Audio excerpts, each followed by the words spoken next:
जय हिंद आप सभी को। देखिए हम लोग फिजिक्स के काफ़ी इंपॉर्टेंट प्रश्न देख रहे थे। हम लोग पीछे वाले वीडियो में 1 से लेकर 30 तक प्रश्न कंप्लीट कर लिए हैं। काफ़ी इंपॉर्टेंट हम लोग आज इस वीडियो में 31 नंबर क्वेश्चन से देखने वाले हैं। तो अगर आप लोग उस वीडियो को नहीं देखे हैं तो जाकर जरूर देखिए, आपको प्ले लिस्ट में दिया गया है।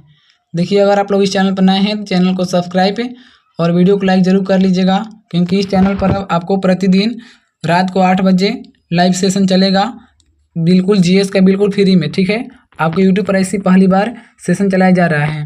देखिए जो मेरा सिलेक्शन है, मेरा सिलेक्शन भी हो चुका है, इसलिए मैं जो आप लोगों को पढ़ा रहा हूँ वो आप लोग पढ़िए, तो आपका भी सिलेक्शन हो जाएगा। ठीक है, तो अगर आप सरकारी जॉब का सपना रखते हैं तो आप लोग इस चैनल को सब्सक्राइब जरूर कर लीजिएगा, वीडियो को भी लाइक कर लीजिएगा। ठीक है, देखिए अगर आप लोग जीके चाहते हैं, जीके करना, तो जीके का ही प्ले लिस्ट बनाया गया है और जीके आपको प्रतिदिन रात मतलब शाम को 6 बजे चलता है, तो जीके क्लास भी आप लोग ज्वाइन कर सकते हैं। और देखिए ग्रुप डिस्कशन भी होता है 9 बजे रात को, तो ग्रुप डिस्कशन भी आप लोग ज्वाइन कर सकते हैं बिल्कुल फ्री में। ये सब के सब फ्री सेशन है, आप लोगों को किसी भी क्लास के पैसा नहीं देना है। ठीक है, बस आप लोगों को खाली पढ़ना है, तो आप लोग आ सकते हैं और ज्वाइन कर सकते हैं। देखिए अभी आप लोग इस चैनल को पहले सब्सक्राइब कर लीजिए, तो अभी इस वीडियो को आप लोग कंप्लीट देखिए। ठीक है, चलिए आप लोग वीडियो को शुरू से अंत तक देखिएगा, पीछे वाले वीडियो भी देख लीजिएगा, आप लोग काफ़ी इंपॉर्टेंट प्रश्न है उसमें था। चलिए हम लोग 31 नंबर क्वेश्चन से करते हैं। देखिए यहाँ पर दिया है भौतिक राशि, एक तरफ दिया है उसका मात्रक। ठीक है, तो दूरी का मात्रक आप लोगों को बताना है, किसका मात्रक है। आप लोगों को इधर मिलान करना है। ठीक है ना, तो देखिए जो दूरी है ना, दूरी का जो मात्रक होता है आपका प्रकाश वर्ष होता है। दूरी का मात्रक प्रकाश वर्ष होता है। पदार्थ की मात्रा का जो मात्रक होता है, पदार्थ की मात्रा का मात्रक आपका हो जाएगा मोल, और विद्युत आवेश की मात्रा आपका हो जाएगा कूलम्ब, और आपका ऊर्जा का मात्रक वाट घंटा। तो इसका अनुसार ऑप्शन नंबर आपको ए हो जाएगा। ठीक है, चलिए नेक्स्ट क्वेश्चन देखते हैं। देखिए यहाँ पर भी एक तरफ भौतिक राशि दिया है और एक तरफ आपको मात्रक दिया हुआ है। तो त्वरण का मात्रक क्या होता है आप लोगों को बताना है। तो देखिए जो त्वरण का मात्रक होता है वो मीटर पर सेकेंड स्क्वायर होता है, तो राइट यहाँ पर आपको 1/4 हो जाएगा। बल का मात्रक आपका न्यूटन होता है, और कृत कार्य का जो मात्रक होता है आपका जूल होता है, और आपका आवेग का मात्रक होता है न्यूटन। ठीक है, तो इसका अनुसार आपका ऑप्शन देखिए कौन सा हो जाएगा। एक यहाँ पर 4 बता रहा है, तो एक आपको 4 कौन सा हो जाएगा, ऑप्शन नंबर डी हो जाएगा। ठीक है, तो राइट आंसर आपको डी हो जाएगा। चलिए नेक्स्ट क्वेश्चन देखते हैं। प्लांक के अचर में किसका आयाम होता है। प्लांक के अचर में किसका आयाम होता है, आप सभी को बताना है कि प्लांक के अचर में किसका आयाम होता है। बताइए आप लोग। देखिए कोणीय गति का होता है, राइट आंसर सी हो जाएगा। प्लांक के अचर में कोणीय गति का आयाम होता है। एक लकड़ी झूले पर बैठी स्थिति में झूला झूल रही है। ठीक है, एक लकड़ी है, झूले पर बैठी स्थिति में झूला झूल रही है। उस लड़की के खड़े हो जाने पर दोलनों का आवर्तकाल होगा। मतलब एक लड़की है और झूले पर झूला झूल रही है। ठीक है, लेकिन जब लड़की खड़ा हो जाएगी तो झूला का आवर्तकाल पूछ रहे हैं क्या होगा। तो देखिए आपका जो झूला का आवर्तकाल होगा वो कम हो जाएगा, झूला का आवर्तकाल कम हो जाएगा, राइट आंसर ये हो जाएगा। चलिए नेक्स्ट क्वेश्चन देखते हैं। काफ़ी इंपॉर्टेंट प्रश्न आपके एग्जाम को लेकर है। घूर्णन गति, एक गोल मेज पर अचानक एक लड़का आकर बैठ जाता है। ठीक है, घूर्णन गति, एक गोल मेज पर अचानक एक लड़का आकर बैठ जाता है। मेज के कोणीय वेग पर क्या प्रभाव पड़ेगा। तो मेज के कोणीय वेग पर क्या प्रभाव पड़ेगा, तो कम हो जाएगा। मेज के जो कोणीय वेग है ना वो कम हो जाएगा, राइट आंसर ये हो जाएगा। यह किसी चलती हुई वस्तु के वेग को 2 गुना कर दिया जाए तो उसकी क्या होगा। यदि किसी वस्तु को चलती हुई वस्तु के वेग को 2 गुना कर दिया जाता है तो क्या होगा। तो जब किसी वस्तु को 2 गुना किया जाता है ना, तब उसका गतिज ऊर्जा 4 गुना हो जाता है, राइट आंसर आपको सी हो जाएगा। जब किसी भी वस्तु के वेग को 2 गुना करेंगे तो उसका जो गतिज ऊर्जा होगा वो 4 गुना हो जाएगा। चलिए नेक्स्ट क्वेश्चन देखते हैं। किसी पिंड के द्रव्यमान तथा भार में अंतर होता है क्योंकि। बताइए, किसी पिंड के द्रव्यमान तथा भार में अंतर होता है, क्यों अंतर होता है। तो अंतर आपका होगा क्योंकि द्रव्यमान स्थिर रहता है और जबकि भार परिवर्तनीय होता है, इसीलिए द्रव्यमान और भार में अंतर होता है। जिसमें आप लोग चांद पर जाते हैं तो चांद पर जाने के बाद आपका जो द्रव्यमान है ना, मास आपको वही रहेगा, लेकिन आपका जो वेट है बदल जाएगा, आपका भार जो है बदल जाता है। ठीक है, आप लोग कंप्लीट याद रखिएगा। चलिए नेक्स्ट क्वेश्चन देखते हैं। किसी भी स्थिर गतिशील वस्तु की स्थिति और दिशा में तब कोई परिवर्तन नहीं होता जब तक उस पर कोई बाह्य बल सक्रिय न हो। यह है, बताइए। किसी भी स्थिर या गतिशील वस्तु की स्थिति और दिशा में तब तक कोई परिवर्तन नहीं होता जब तक उस पर कोई बाह्य बल सक्रिय न हो, यह है। आपको बताना है कि यह क्या है, यह गैलीलियो का नियम है या न्यूटन के कौन सा नियम है, आप लोगों को बताना है। तो देखिए आपका यहाँ पर राइट आंसर हो जाएगा न्यूटन का गति का ये विषय प्रथम नियम है। ये प्रथम नियम है, जब तक उस पर हम लोग कोई बल नहीं लगाएंगे तब तक वो अपने स्थान से परिवर्तित नहीं हो सकता है। तो ये प्रथम नियम है, तो राइट आंसर ये हो जाएगा आपका। किसी असंतुलित बल द्वारा किसी पिंड में उत्पन्न त्वरण क्या होता है, बताइए। किसी असंतुलित बल द्वारा किसी पिंड में उत्पन्न त्वरण क्या होता है? तो किसी पिंड में उत्पन्न त्वरण बल के अनुक्रमानुपाती होता है। ऑप्शन नंबर आपको बी हो जाएगा, बल के अनुक्रमानुपाती होता है। मतलब ये किसी पिंड मतलब किसी असंतुलित बल द्वारा किसी पिंड में उत्पन्न त्वरण बल के अनुक्रमानुपाती होता है। राइट आंसर बी हो जाएगा। चलिए नेक्स्ट क्वेश्चन देखते हैं। न्यूटन के गति के तीसरे नियम के अनुसार क्रिया तथा प्रतिक्रिया से संबंध बल है, बताइए। न्यूटन के गति के तीसरे नियम के अनुसार क्रिया तथा प्रतिक्रिया के से संबंध बल कौन सा है? तो आपका राइट आंसर हो जाएगा, हमेशा भिन्न भिन्न वस्तुओं पर ही लगे होने चाहिए। हमेशा भिन्न भिन्न वस्तुओं पर ही लगे होने चाहिए। तो राइट आंसर ऑप्शन नंबर आपको सी हो जाएगा। चलिए नेक्स्ट क्वेश्चन देखते हैं। देखिए अभी तक आप लोग वीडियो को लाइक और चैनल को सब्सक्राइब नहीं किए तो कर लीजिएगा।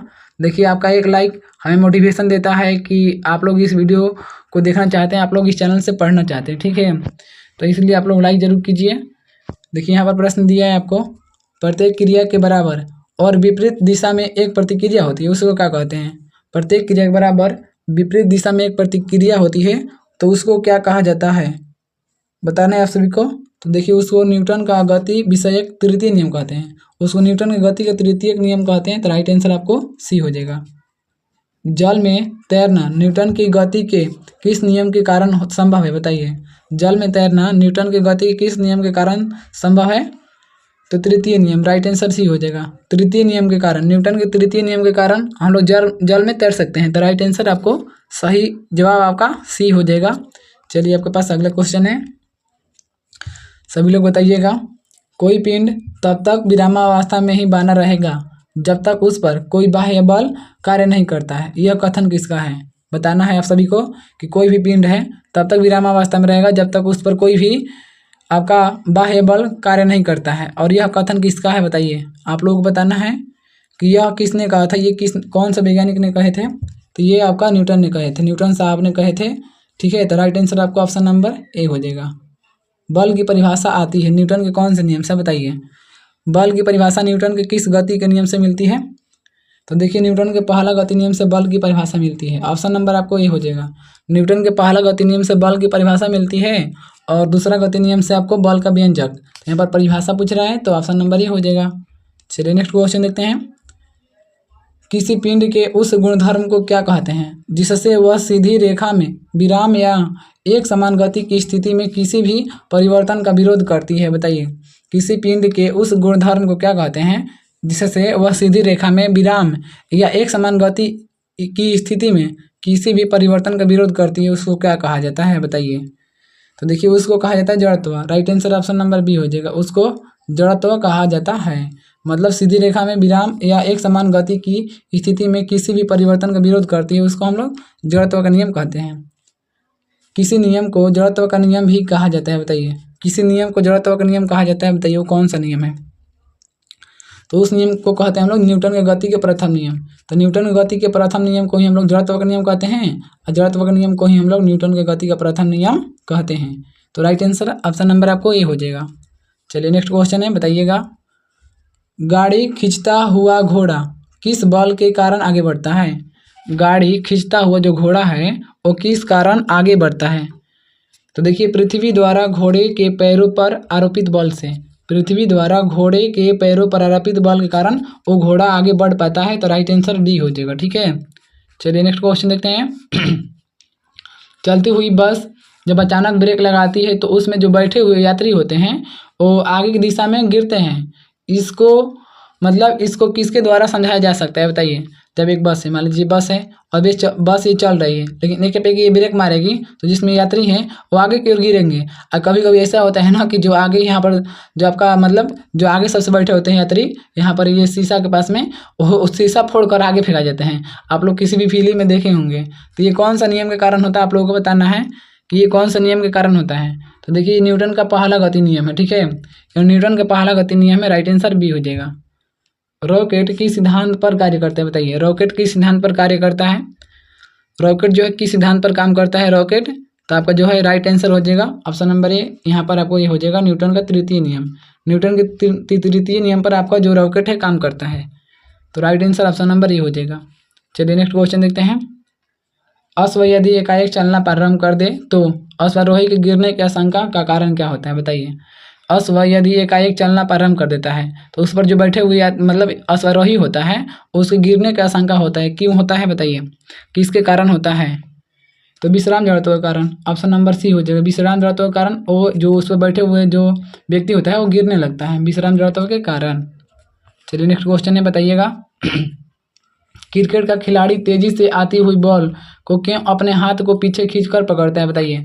मतलब एक खिलाड़ी है और बॉल को जब आएगा बॉल तो हाथ में लेकर वो पीछे हाथ को कर लेता है, क्यों करता है बताइए। इसका रीजन क्या है, इसका रीजन यही है कि बॉल विश्राम की स्थिति में आ सकती है। ऑप्शन नंबर ए हो जाएगा, बॉल विश्राम की स्थिति में आ सकती है इसीलिए वो हाथ को पीछे खींच लेता है। चलिए नेक्स्ट क्वेश्चन बताइएगा। बल गुणनफल है, बताइए बल गुणनफल है, किसका गुणनफल है बल, तो द्रव्यमान और त्वरण का। ऑप्शन नंबर बी हो जाएगा, द्रव्यमान और त्वरण का गुणनफल होता है बल, यानी कि बल F बराबर क्या होता है, यानी कि m गुण a। तो m क्या है द्रव्यमान और त्वरण आपका ये हो जाएगा। तो जो बल है गुणनफल किसका, तो द्रव्यमान और त्वरण का। जब कोई व्यक्ति चंद्रमा पर उतरता है तो उसके शरीर में उपस्थित, बताइए क्या होता है। जब कोई व्यक्ति चंद्रमा पर उतरता है तो उसके शरीर में उपस्थित क्या होता है बताइए। तो देखिए भार घट जाता है तथा मात्रा अपरिवर्तित रहता है, ठीक है, भार घट जाता है लेकिन मात्रा आपका वहीं रह जाता है। तो राइट आंसर ऑप्शन नंबर आपको बी हो जाएगा। चलिए नेक्स्ट क्वेश्चन देखते हैं। यदि हम भूमध्य रेखा से ध्रुव की ओर जाते हैं तो जी का मान क्या होता है, बताइए। यदि हम भूमध्य रेखा से अगर हम लोग ध्रुव की ओर जाएंगे तो जी का मान में क्या परिवर्तन होगा आपको यही बताना है। तो देखिए जी का मान आपको बढ़ेगा, यदि आप भूमध्य रेखा से ध्रुव की ओर जाएंगे तो जी का मान आपका बढ़ेगा, राइट आंसर ये हो जाएगा। तो देखिए हम लोग इस वीडियो में 54 तक प्रश्न कंप्लीट कर लिए हैं। अगले वीडियो में हम लोग 55 नंबर प्रश्न से करने वाले हैं। देखिए आपका कोई भी सब्जेक्ट का डाउट नहीं रह पाएगा, बस आप लोग इस चैनल से जुड़ जाइए। आपका जीके का भी सेशन चलाया जा रहा है 6 बजे और जीएस का तो चल ही रहा है आपका 8 बजे और आपका ग्रुप डिस्कशन भी चल रहा है यानी क्यूज 9 बजे रात को, ठीक है। तो आप लोग सभी क्लास को ज्वाइन कीजिए, बस आप मतलब कोई भी सरकारी जॉब में ज्वाइन कर जाएंगे, इसलिए आप लोग इस चैनल को सब्सक्राइब जरूर कर लीजिएगा। देखिए आपको बिल्कुल फ्री में यूट्यूब पर ऐसी पहली बार सेशन चलाया जा रहा है आप लोगों को देखते हुए, ठीक है। मैं भी ऐसी परिस्थिति से गुजरा हूँ इसलिए आप लोगों के लिए बिल्कुल फ्री सेशन है, आप कभी भी आकर पढ़ सकते हैं इस चैनल के माध्यम से। आप लोगों को ये वीडियो कैसा लगा आप लोग कमेंट में जरूर बताइएगा। चलिए ये वीडियो यहीं तक समाप्त होता है। आप सभी को वीडियो देखने के लिए बहुत बहुत धन्यवाद। नेक्स्ट वीडियो में मिलते हैं, तब तक के लिए जय हिंद।